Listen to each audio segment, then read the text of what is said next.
Nancy, and then Jake. Jake, going back to the anger and hate accusation for a moment, when we asked the Romney campaign why he would make that charge, they cited not so much the things that the president has said on the stump, but things that have happened by the campaign and from the White House, things like you and the campaign refusing to condemn this outside ad about the steelworker's wife and the connection to Mitt Romney. The fact that someone on the campaign suggested that Mitt Romney might be a felon for the way that he ran Bain Capital, and also the vice president's Chains comment. Are you ready to condemn any of those things? First of all, let's go back to the obvious attempt to distract attention by focusing so much of your attention on an ad that never ran, as I understood it. It did end up running. Again, inadvertently, according to a press report and a station error.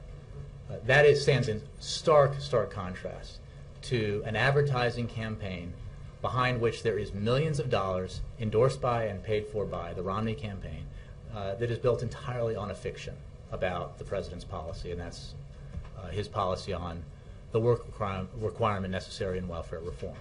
You know it, everybody in this room knows it, every outside expert on this issue has declared that the advertising campaign on welfare reform is false. Just false, factually false. And yet there's all this attention on an outside ad that, again, has barely run.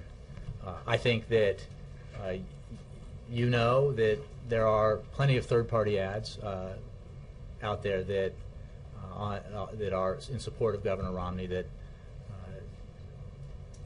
allege certain things that are ridiculous, including suggesting that the president is not an American citizen.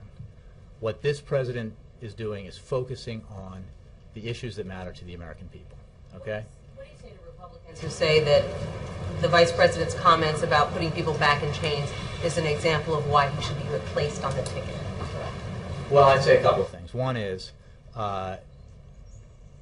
they know that what they're saying about this is ridiculous. The vice president was clearly making, as he repeated later, a statement about the Republican insistence that if they are able to, by taking control of the White House, they will immediately repeal Wall Street reform.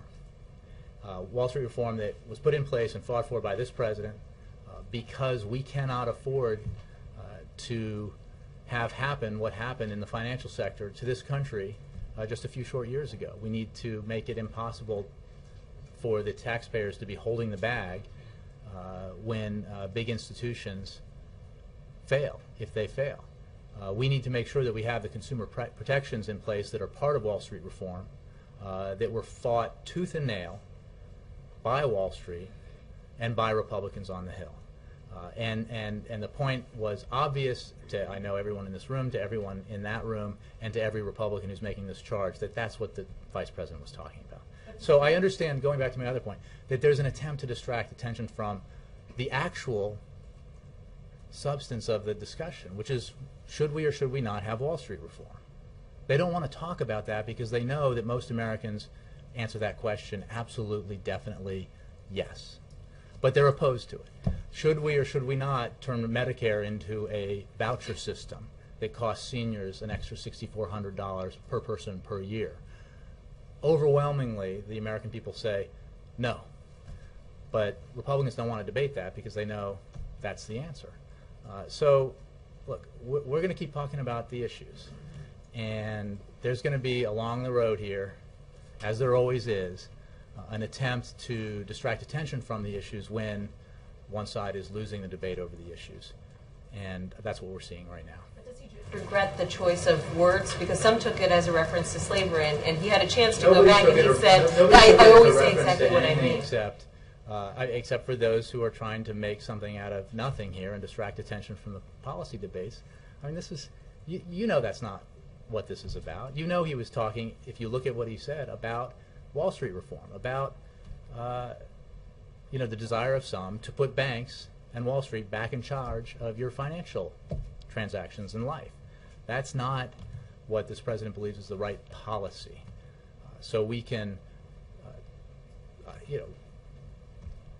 we understand that there's going to be efforts to distract attention from the policy debates because other side is losing these policy debates pretty overwhelmingly, but we're going to keep talking about the policy issues.